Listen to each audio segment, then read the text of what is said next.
Hey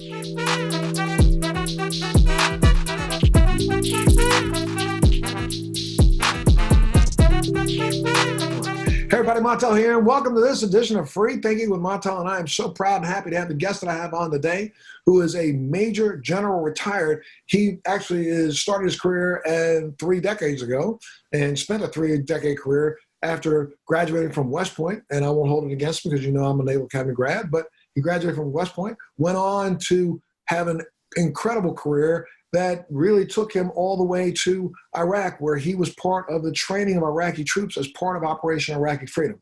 After retiring in 2006, he became an outspoken critic of the Iraq War and became an advisor to the group Vote Vets, and is currently the director of Vet Voice Fund. Now, recently, he has made some pretty heavy criticism of the disparaging remarks that President Trump is alleged to have made in a recent magazine, where he called our troops being losers and suckers. Oh my goodness, and it got a lot of attention. Please, ladies and gentlemen, welcome to Free Thinking, Major General Paul Eaton. Thank you so much, Major General, for being here with us today, sir. Montel, absolutely privileged and flattered. Thank you very much for inviting me. No, sir. And you know what, just so people can understand what it is you said, I want you all to take a look at this. You're no patriot. Let me tell you about a patriot. My father was killed in Vietnam. He was shot down over a Ho Chi Minh Trail section just outside of Vietnam and Laos. He delivered ordnance to cut the trail and cut supplies. And then he delivered close air support to Special Forces troops on the ground. And his airplane blew up. He went down in 1969, 13 January 1969. This dog tag was recovered at the crash site. My father was a patriot. Well educated. He was a wise man. I gotta tell you, sir, when I saw that, I literally, like I may do right now, cried for about 10 or 15 minutes. When I heard the remarks from the president, I cried for 10 or 15 minutes. Because in one phrase, he devalued my life. And I think he's done the same for so many of us who have put a uniform on, who really believe that when we took the oath of office, that he seems to not believe that I do solemnly swear and affirm that I'll support and defend the Constitution of the United States against all enemies, foreign and domestic. He has become the enemy that we need to defend ourselves against. And I was blown away. I know you must have felt the same way when you heard the remarks on a news station or something. What prompted you to do the video that you did? Montel, thank you very much. We're a military family. My father, West Point graduate, career Air Force fighter pilot. My father-in-law, Naval Academy graduate, and career Marine, 2 wars. All our sons, my wife, we're all Army veterans. Actually, my sons are still active duty, both. And when that article went up on that evening, Goldberg was very straightforward. He's a good journalist. The Atlantic is a very good outlet for news, and I took it at face value. And subsequently, that article was validated by AP and by Fox News, no less. So it was about 8:30 my time. I went, shaved, came back, fired up the video system that I've got, and knocked that out and sent it out on Twitter. I believe that civil-military relations today are as bad as I've ever seen it. I came on active duty in 1972, and post-Vietnam War, it just needed to be said, and we got it out, and we got it out fast. Hey, I came in a little bit right after you in 1974. I went on active duty in the Marine Corps first, enlisted before I went to the Academy. And I got to tell you, what has been the response from, well, let's break it down a little bit. I'm sure that you got a lot of supportive comments. I probably 99% of them or 98% of them were supportive, but I know you had to have gotten about a 2% pushback. Did you not? Montel, indeed. But it's remarkable that most of the pushback has been on the veracity of Goldberg's article. And very little ad hominem attacks. So there were a couple. You've got a fringe out there. Sure. But it's notable that the pushback was on Goldberg's article's truth and the citing of anonymous sources. And of course, Jeff came back and said, look, in these days, you don't get a newspaper article, you don't get a Atlantic article unless you're willing to cite anonymous sources, men and women who do not want the rug pulled out for them because they have spoken truth to power. And that's absolute fact. I mean, if you speak out today, I'm sure that we'll get a lot of pushback for this interview that I'm doing today, because people are going to say that I'm just disparaging the president. And, I got to tell you, I jumped in, back almost 5 years ago when, the same man had the audacity to take a shot at, I'm sorry, who's passed away, Senator McCain. I had met with Senator McCain on multiple occasions over issues related to health and wellness, over issues related to veterans issues, and found him just to be one unbelievable patriot, a person who really understood, his role as not only in the military but his role as a senator. And when I think I was watching the interview live when Frank Luntz asked President Trump, or then Mr. Trump, or candidate Trump, his thoughts, and he took a shot at Senator McCain, I went off. I literally couldn't believe that he had the audacity to make the statement that he said, that I like, people who don't get caught, and he said in that interview, and a lot of people don't understand this, and they say, well, the Atlantic was lying. If you went back and looked at that interview itself, he called Senator McCain a loser before he said, I like people who don't get caught. So he used the term loser then. And I literally I think I was traveling, and I'm just like yourself, I couldn't contain myself. I had to say something about it. I spoke out very strongly about the fact that how dare he, make a statement, especially somebody who literally, went after getting 2 deferments and didn't want to serve when we stepped up to the plate and served. And I had a question for you. When you look back, when you came in the service in 1972 and you went to West Point, I think if you look at the numbers, I believe that back then in our Senate and our Congress combined, we were running at about a 75% rate of those who were serving in Senate and Congress had previously served in the military. It's 1972, 1974. It's about 74%. But now, when we look at our Senate and Congress today, we are down in the teens when it comes to a percentage of those who have served.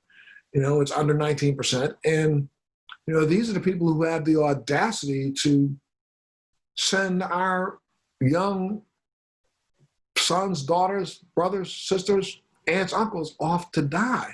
What do you think about that? And that shift in the country, that's what's really throwing me, because I think that's the reason why you got some pushback, because these are people people don't remember that less than 1% of this entire nation steps up to the plate to put on a uniform to defend the entire nation. Montel, indeed. 1% providing for the constitutional rights and the safety of 99%. Now, I will touch on Senator John McCain, a hero of mine. When our POWs were coming back from Vietnam, I was in Ranger School. And one of the tactical officers, one of the trainers, stepped up and said, Ranger Eaton, I understand that your father is possibly coming back, that he went missing over Laos almost 40 years ago.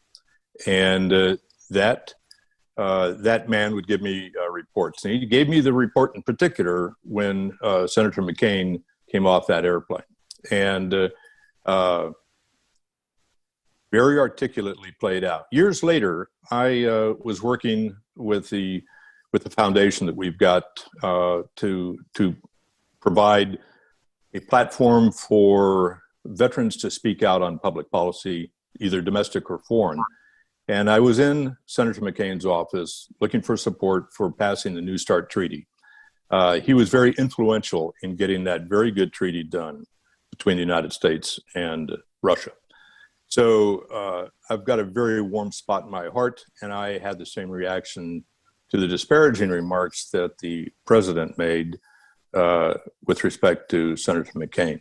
Now, rolling forward, and the density of veterans in Congress right now, Vote Vets has the mission to get veterans of the Iraq and Afghan wars elected to high office. And we have been very successful. We have just been able to marshal a lot of U.S. support. A lot of the citizens of the United States contribute, which to us, which is actually money that we use to get men and women elected to the Senate and to Congress. I cite Senator Tammy Duckworth as one of our bright shining stars. So our effort, and I have to go back to John Soltz, our chairman, who, when he came back as a tank platoon leader from the Gulf War, Second Gulf War, he set out to reinvent himself.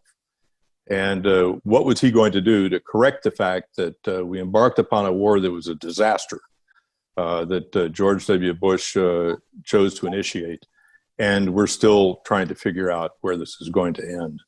But Soltz, who is a bit of a force of nature, a colonel in the United States Army Reserve right now, was instrumental in setting Vote Vets up. In fact, he is the chairman. And it is his efforts to correct what you pointed out as a insufficient representation of the armed forces in our House of Representatives and in our Senate.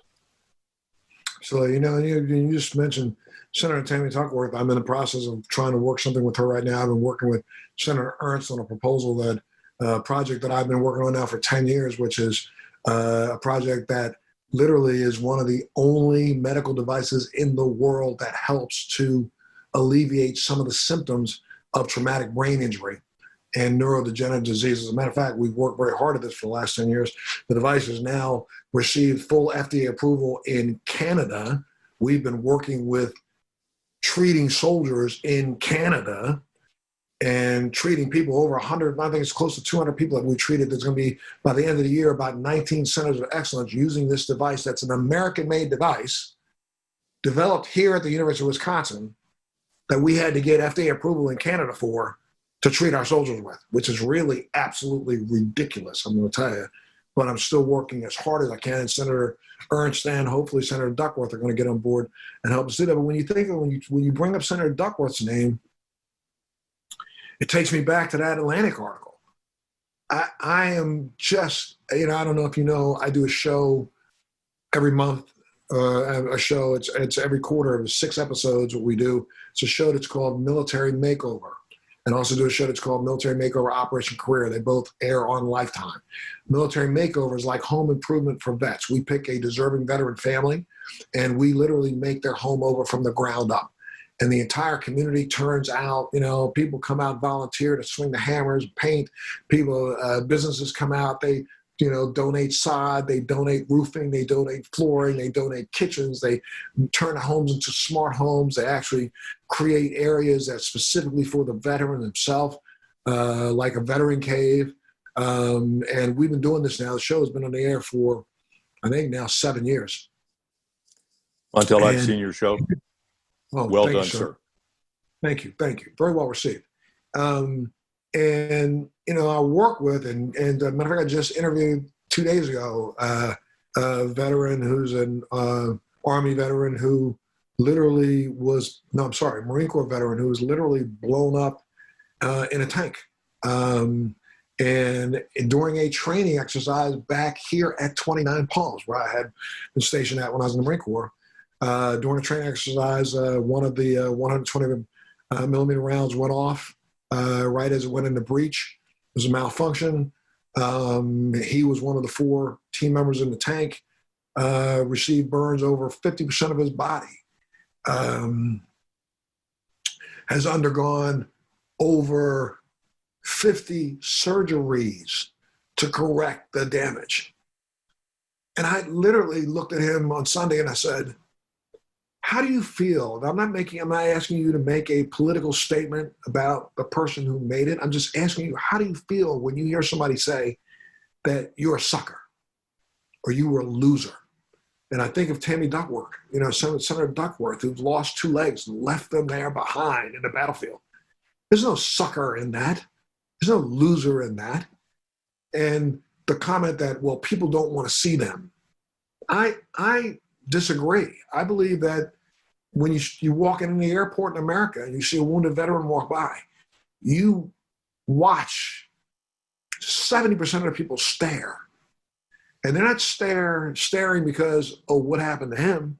They're staring because their heart's pouring out to that person. So just wondering, how were you impacted by that statement that nobody wants to see our war vets?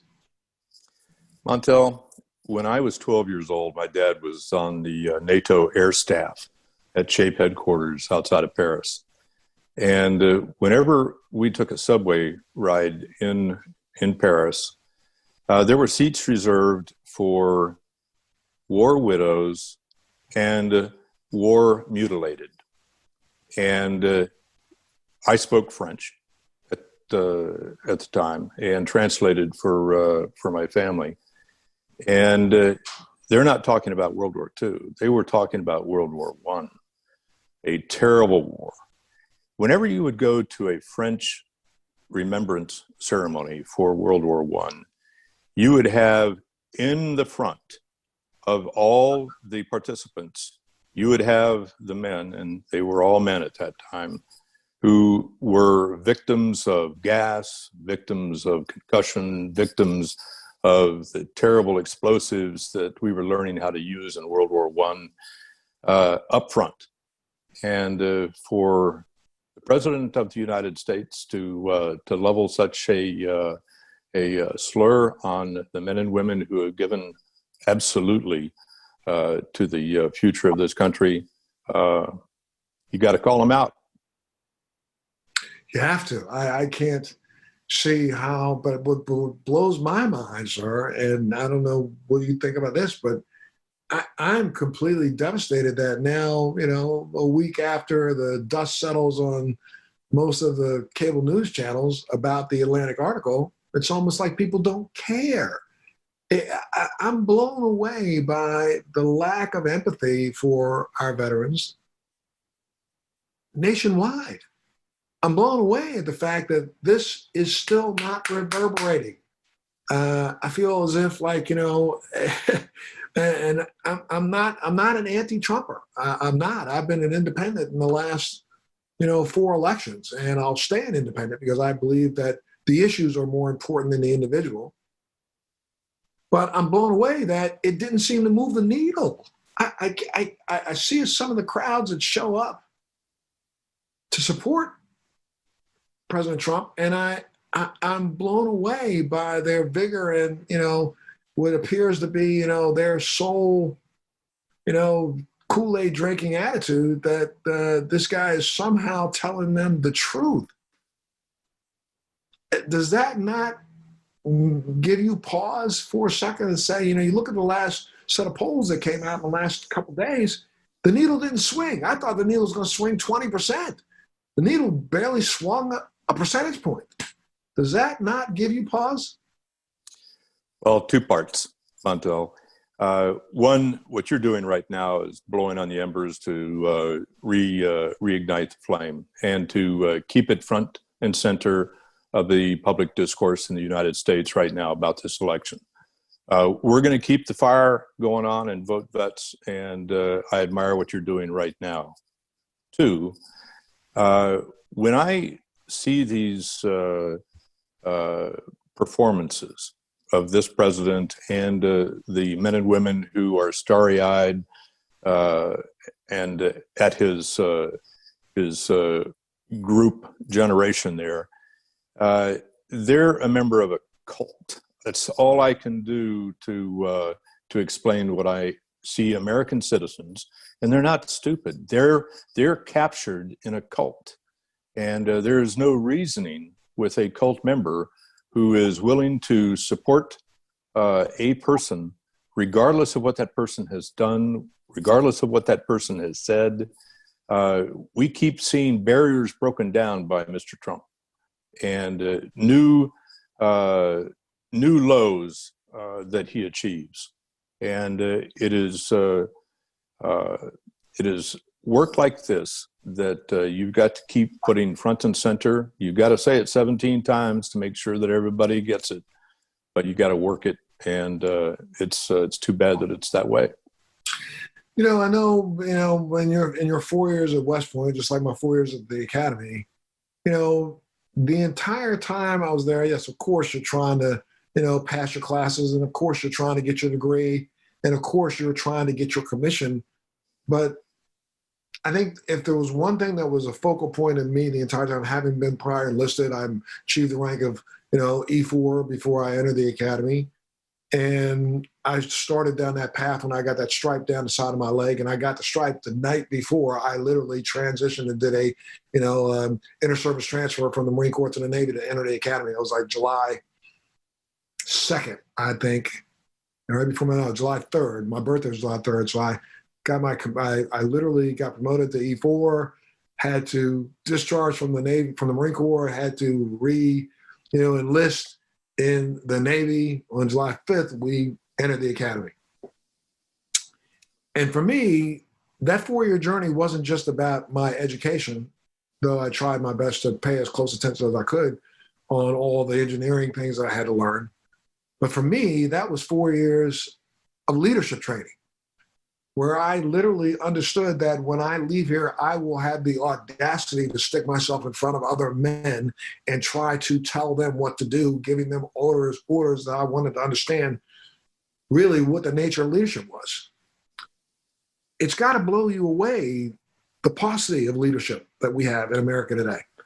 And I hate to make it sound so political, but I look at the Republican Party right now and just think that's filled with zero leadership, especially when it comes to Congress and Senate. There's zero leadership. There's not one person who is an independent thinker who has thought through anything like you just said, a cult personality that these people literally forgot that we elected them because we wanted them to be our leaders.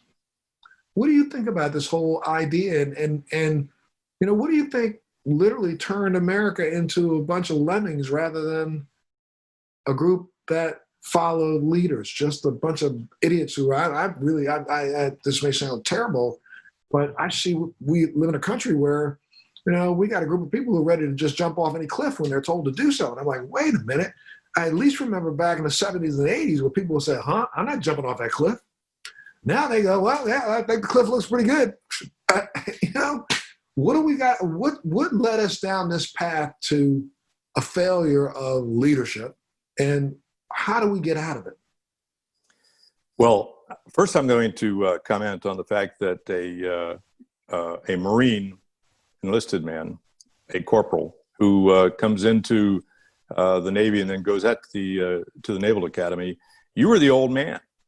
From a perspective of all your fellow classmates at the Naval Academy, you were the guy with a ribbon or two on his uniform, and you had to be the source of leadership within your squad, platoon, where the youngsters would look to you as the seasoned old guy who was going to help them through the experience of the academy. We had similar men like that in my class at West Point. And it was something that you gain very quickly in the military. It starts day one. And part of the problem that we've got right now is that when we went to the all-volunteer force, when we went to a professional Army, Marine Corps, Navy, Air Force, Coast Guard, we became a much smaller force, and we had far fewer men and women who had the experience that you acquire very quickly in the military. The other thing that I think has come along is the proliferation of social media. That's the biggest change that I understand from the days in the early 70s to where we are right now. I go back to who was it in a notable pundit from Oklahoma who said, "I'm not a member of a organized party. I'm a Democrat." Words to that effect. Mm-hmm. I believe in the Democratic Party that you still have 1,000 points of light, 1,000 ideas. They may not be terrifically organized, but they are a constant hot room of discussion. Whereas in the Republican Party, they close ranks, they select their leaders, and whatever the leader tells them to do, they do. And we have seen, certainly in the last 3.5, 4 years, with Mitch McConnell and a handful of folks who are simply not willing to challenge Donald J. Trump because they know that they're going to have their tail handed to them. So I see a particular paucity of leadership in the GOP and an unwillingness to challenge because they're afraid. Fear is a dominant emotion here. They are afraid of what Trump will do. So they've selected a guy to be their point, and the Republican Party has become the Trump Party. And a lot of people, the never Trumpers, and we see in the Lincoln Project, we see these opportunities for a nascent Republican Party to rebuild itself once we can move Mr. Trump out of the limelight. Well, that's something I hope we get to do here in about, I guess it's 50 or 40 something days. I think one of the issues that really has impacted this as much as it has is the fact that over the last 30, almost 40 years, going back again to when you and I entered the service, 74, 72, we probably had only 10% of the entire Senate and House of Representatives who were millionaires. Now, all of a sudden, when you look at the last 8 years in politics, and if you go and look right now at the bank accounts and median, wealth of our Congress and Senate, it's above millionaire. I mean, Mitch McConnell all of a sudden jumped up into the $30 million plus bracket. Now, I don't know how that happened. I guess it might have had something to do with the hemp bill that he passed, but it just seems like to me that there's a lot of things going on where people are in this for self and self alone and forgot the fact that they raised their hand in the air and took an oath for country and Constitution. I got to take a little break, pay some bills. We'll come back in just a minute. You are watching right now an incredible opportunity for us to really sit back and talk to, someone I think who is a true leader in this country, and that is General Paul Eaton. And I'm going to take a break, and we'll be back in just a second. Hey guys, again, thanks so much for tuning in to Free Thinking with Montel, and today's guest is Major General Paul Eaton, retired, who is literally, I call you a nation's hero, and you should be considered a nation's hero like any other flag rank officer that served to support and defend our Constitution of the United States. And now, recently, sir, I've heard about a group of flag rank officers, multi-service, multi-generational, who have gotten together to do a little bit more of what you're doing, and that is speak out and try to raise the attention of the constituency in America to step up and make sure that they vote. Are you aware of this organization? Indeed, I am. I am, Montel. Good. Well, I got to tell you, if you ever have an opportunity to reach out to them, let them know that they got a home here, and I would love to have them on, because I think, one of the things that we've failed to do as a nation, and that is acknowledge the service of people like yourself. I tune in and watch specials and documentaries, but I've yet to see a documentary on the generals. I've yet to see a documentary on the admirals. I've yet to see a documentary on those who have done so much for us. And I really want to start seeing those. And if I don't see them, then I'm going to do them myself right here on Free Thinking to give you guys an opportunity to speak out. And I think you have a right to speak out. So what did you think about this last week? Here's the Woodward book, another revelatory, book that literally is coming out, that now, of course, everybody from the president's standpoint, anybody who says anything negative about him is a liar, but that's going to have endless, I think, revelations for at least the next 40 days leading up to election. What did you think of that book in general and the way it was coming?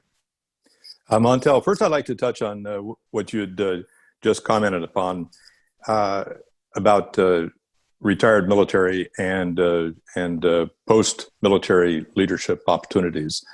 Back in 2006, I wrote an op-ed critical of Secretary Rumsfeld. And a lot of people who had been worried about where the nation was going, particularly with the Iraq War, when they saw the op-ed, woke up and said two things.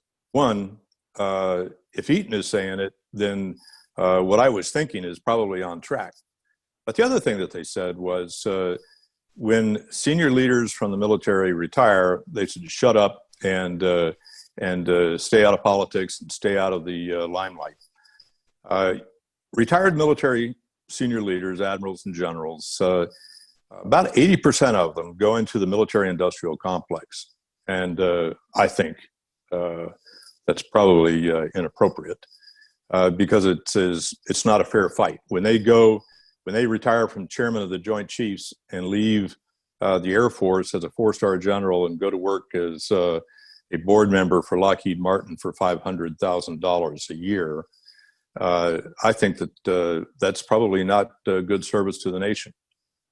When you have a guy like Andrew Bacevich, who retires as a senior officer from the Army and he becomes a professor at Boston University, I think that that's an excellent transfer of his wisdom and knowledge gained over time, and I applaud that.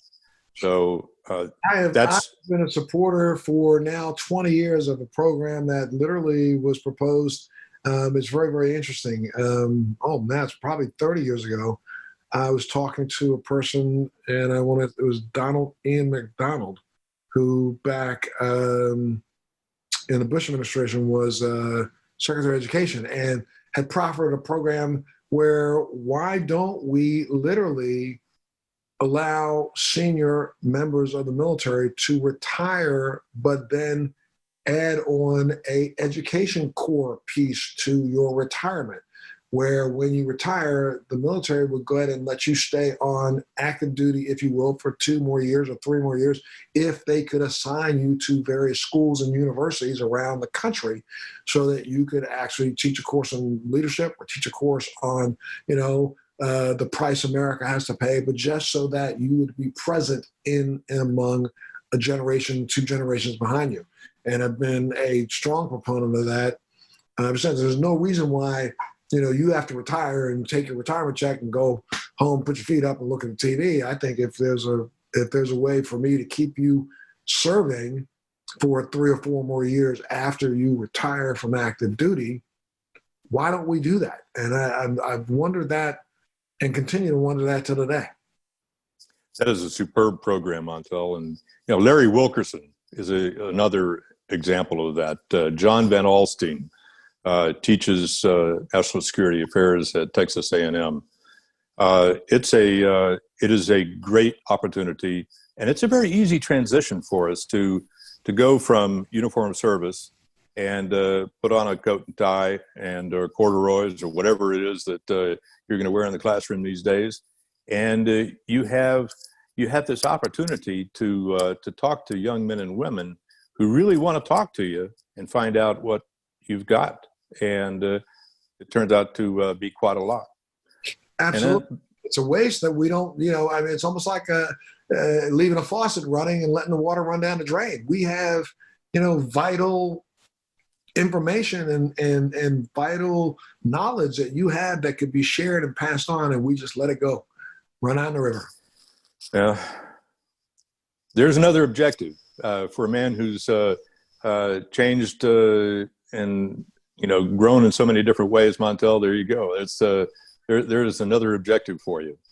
Absolutely. So, I'm gonna keep pushing that as hard as I possibly can. Though I don't know.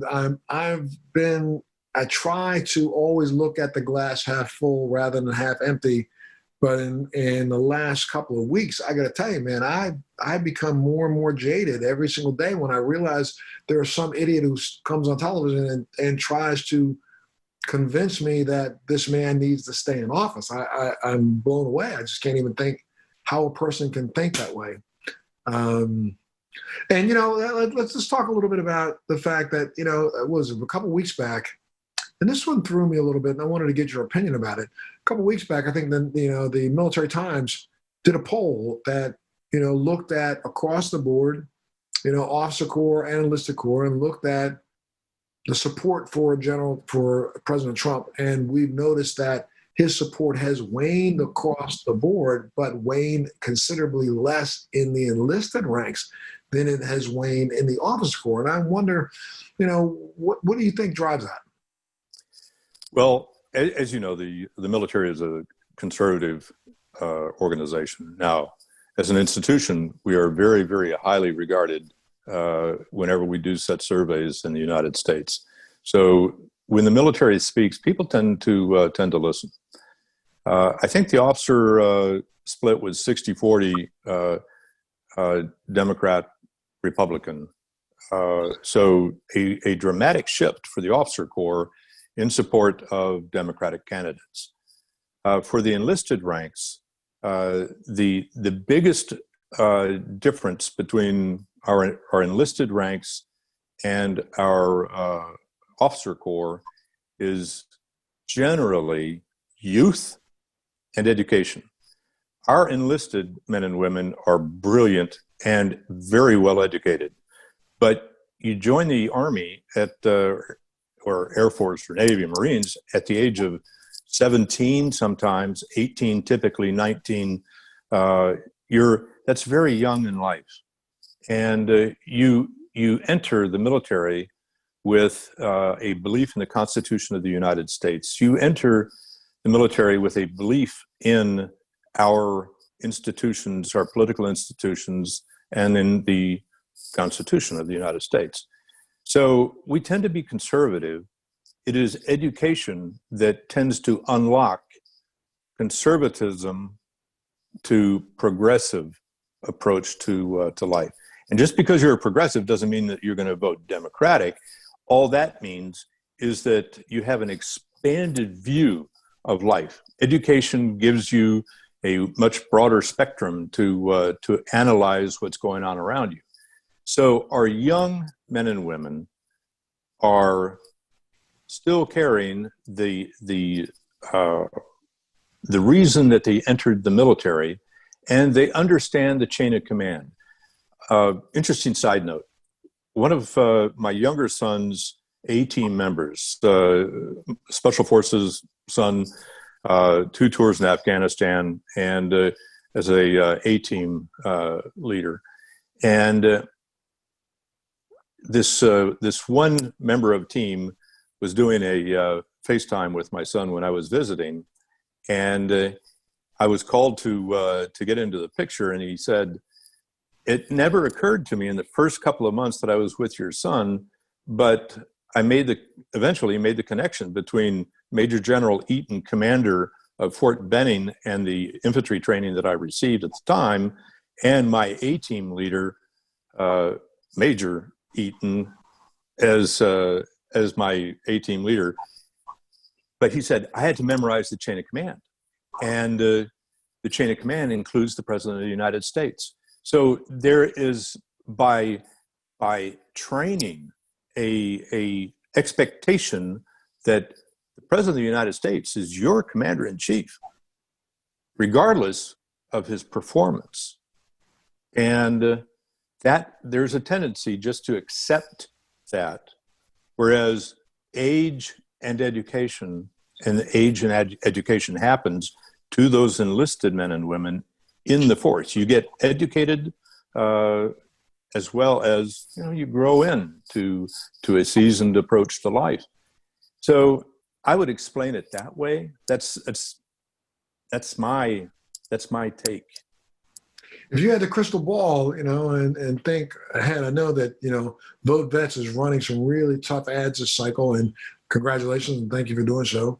I think we need as many tough ads as we could possibly get out there to make sure people at least understand the truth and can weed through the chaff and get right to the wheat. But if you had the crystal ball, what do you think December looks like? So Montel, there was something called the Transition Integrity Project.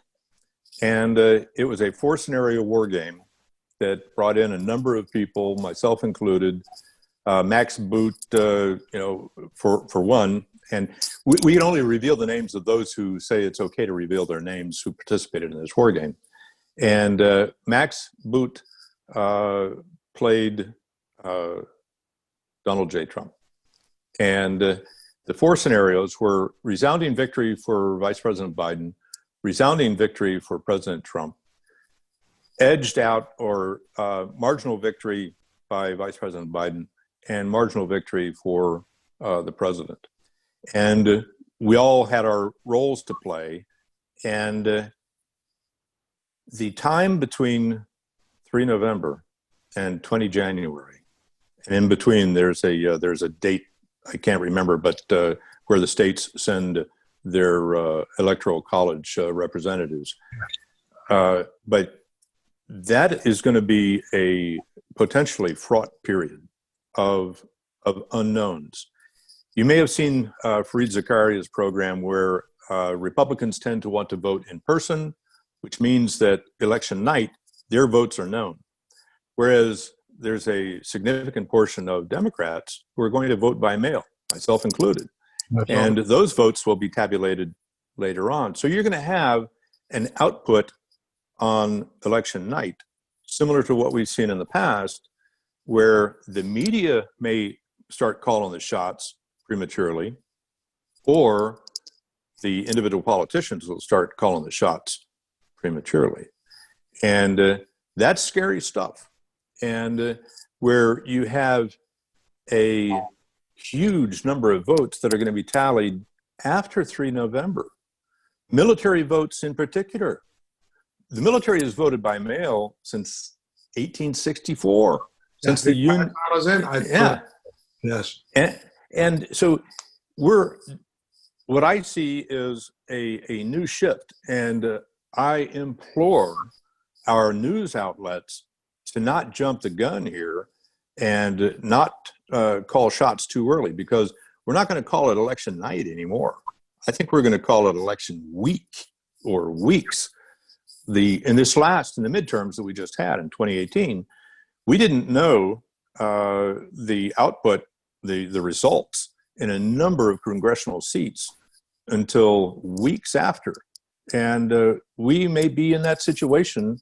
And I think everybody has just got to sit on their hands, ceasefire, freeze, and let our state's Secretary of State work the election process and believe in the election process.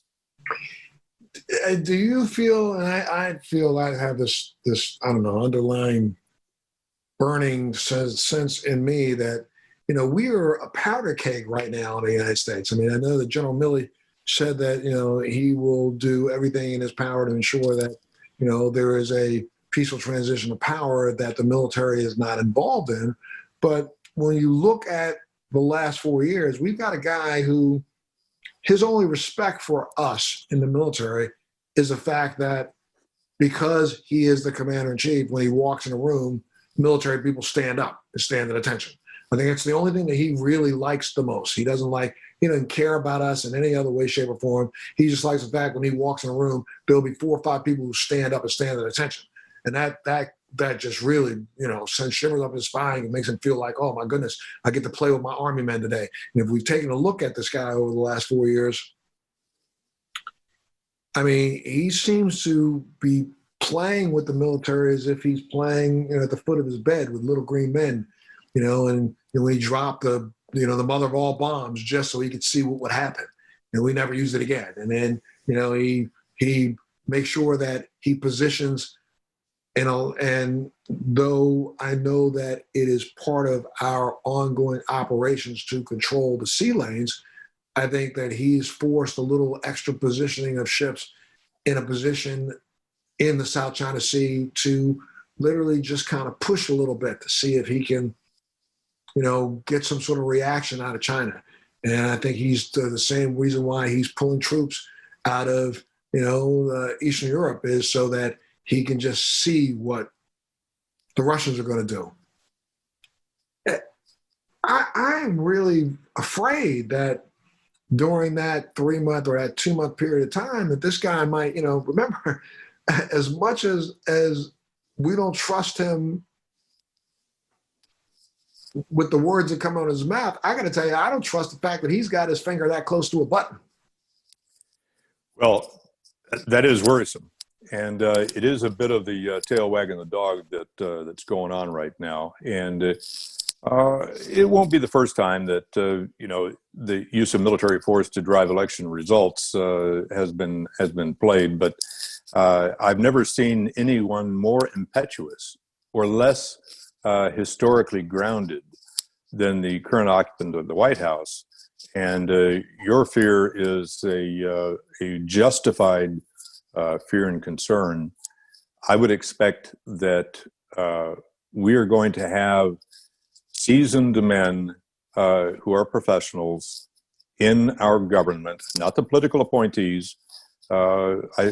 We have some particularly weak political appointees right now. SecDef Esper is a real problem, and Pompeo is a real problem. So the two most important selected officials that we've got are a drama. But under each of those men is a host of very seasoned men and women who will do what they can to make sure that the rudder is in seasoned hands and not in the hands of the impetuous, live for the moment kind of people or those who support them. Wow. Well, let's just hope that those seasoned men and women have an opportunity to constrain this guy a little bit. And I tell you, when you look at the way he's dealing with social unrest in America, is dealing with the other issues that are going on in America, looking at the way he's dealing with COVID. And that's a question I have for you too. By example, and I've not heard a lot in the news media, but you would think that our military would be a festering cauldron for COVID. And yet I don't believe that the numbers are higher on military bases or higher in military units or higher on ships than it is in the general public. I believe it's probably a little bit less because you haven't heard anything about it. Why don't we use the examples that our military seems to be, presenting as an example for our society? Until I just watched, I like Army football, West Point graduate, why would I not? And especially since we at West Point have finally had a couple of victories over the Naval Academy team, which is particularly, we've got two great coaches, two great teams. I'm looking forward to Army Navy. Watching West Point's operation, the superintendent at West Point right now and the commandant of cadets are doing a brilliant job, because said over the loudspeaker system at the last ball game I watched, West Point doesn't have any COVID cases right now. And it's a function of a very thoughtful execution of the education program, the sports program, and the discipline of the cadets to make that happen. The other service academies, I think, are very similar. So it's a function of discipline. Now, a few months ago, when we were definitely on a bad path nationally, I penned an op-ed that was not picked up, but it was basically, we have gone down a path so far right now in a bad direction that it is time to bring in the military. The military is excess capacity on order to solve a problem. Had we used the military very quickly in Katrina, we would have saved a lot of lives. And just a day's drive away, we had the 3rd U.S. Corps, partially committed to Iraq, but with a substantial number of men and women, vehicles, medical support, lift support, helicopters, trucks. The military is there as a means of last resort to help solve a domestic problem. And Forces Command is a outfit of 750,000 active reserve and National Guard available to do the nation's bidding. 55 governors, our 50 states, and our 5 territories put a bill on the table. This is what I need from you, and Forces Command will provide what they need. And that is an option available to us. It's still an option available to us to bring the military capacity in to help solve an attack on this country by COVID-19. Well, I think that we're going to hit that point where we're going to have to reach out for as much help as we possibly can. I've been literally involved in a couple of initiatives to see if we can help mitigate some of the spread. I'm working with a company that has an incredible surface protectant and an incredible hand sanitizer. The surface protectant lasts for 3 weeks to 6 weeks. Only has to be applied one time, and every 3 to 6 weeks, depending on traffic flow. And then we have a hand sanitizer that literally is prophylactic in a sense because it works for up to 8 hours. Not only does it kill what you've already touched, but it actually protects against any pathogens and virus and bacteria for up to 8 hours. And I'm also, working on some initiatives to help, speed up testing and trying to get that information. I think that, initiatives like this, if they were, first, introduced to the military finds viability. And, that's the one thing about, the military being able to test things or pilot things, that, you have disciplined individuals who understand how to pilot a program. You know what I mean? They will follow the orders to do it to the best of their ability. And then it's something that can literally be then, translated into the civilian community. So, I'm working on a lot of initiatives like that to see if I can help, do whatever I can to help protect us all. I can't say thank you enough, sir, for being a part of today's Free Thinking podcast. I know that there are people around the country that are going to enjoy this more than ever. Before we go, I want you to talk a little bit about Vote Vets so that people understand where they can go if you want help or what they can do. Talk a little bit about Vote Vets for us. Certainly. So Vote Vets, we're a small, flat organization that, as they say, punch way above our weight. We've got some of the finest men and women, smart, they're fast, and John Soltz likes to say speed kills. That's a armor officer's approach to life. If you live in a tank, you got to be fast. So we tend to solve problems very quickly. And our main effort is to get great men and women who have fought in the Iraq and Afghan wars elected to high office. We do that very well, and that's our task. The fact that we're in the election season at the national level right now is also a prime focus. And thank you for mentioning our ads. Those ads turn so fast. While I was doing that video where I was incensed about, in fact, my father being called a sucker and a loser. While I was doing that, we had a Gold Star mom who works with us put together another advertisement, and that happened in about 3 or 4 hours, and we had that out very quickly the next day. We were not, as some accused us of being in sync with the Atlantic magazine. That was an independent reaction on the part of Vote Vets. Wow. Okay. All right. So if people want to find out more information about Vote Vets, where they go, votevets.com. Roger. Okay. And then also tell me a little bit about the Vet Voice Fund. So Vet Voice provides a platform for our some 700,000 members, veterans and family members, to influence policy, both domestic and foreign. We were very aggressive in the getting the JCPOA, the Iran agreement, and we actually had the invitation and met with President Obama when we got that done. And we work a lot with public lands maintenance, acquisition of greater public lands, turn them into parks. The Land Water Conservation Fund, we were instrumental in getting that rendered permanent and to get it fully funded. So it's a platform to influence policy outcomes.